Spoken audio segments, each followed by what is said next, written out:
కేటీఆర్ మాట్లాడే తీరు చూస్తే దొంగల హక్కుల కోసం కొట్లాడే నాయకుడిగా కనబడుతున్నావు తప్పితే నువ్వు ప్రజల కోసం ఉన్న నాయకుని నువ్వు కొట్లాడితే ఎవరు నమ్ముతారు? ఫస్ట్ మీ ప్రతి ఒక్క మీ కుటుంబ సభ్యులంతా కూడా ఏదో ఒక దోపిడీ చేయడం, దాన్ని ప్రొటెక్ట్ చేసుకోవడానికి దబాయించడం.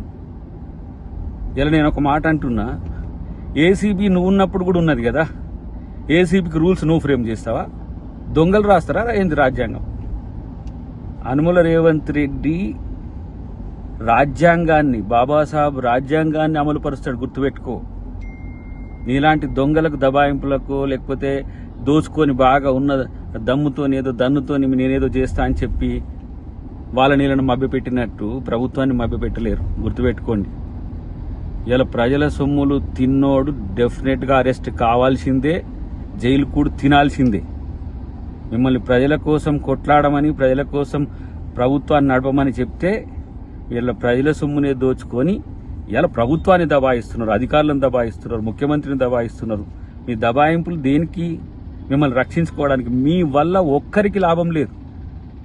ఇవాళ ప్రభుత్వం వస్తే మీ నలుగురు బాగుపడ్డారు. ఇప్పుడు కొట్లాడేది మీరు నలుగురే తప్పితే ఇంకొకరు లేరు మీ పక్షాన.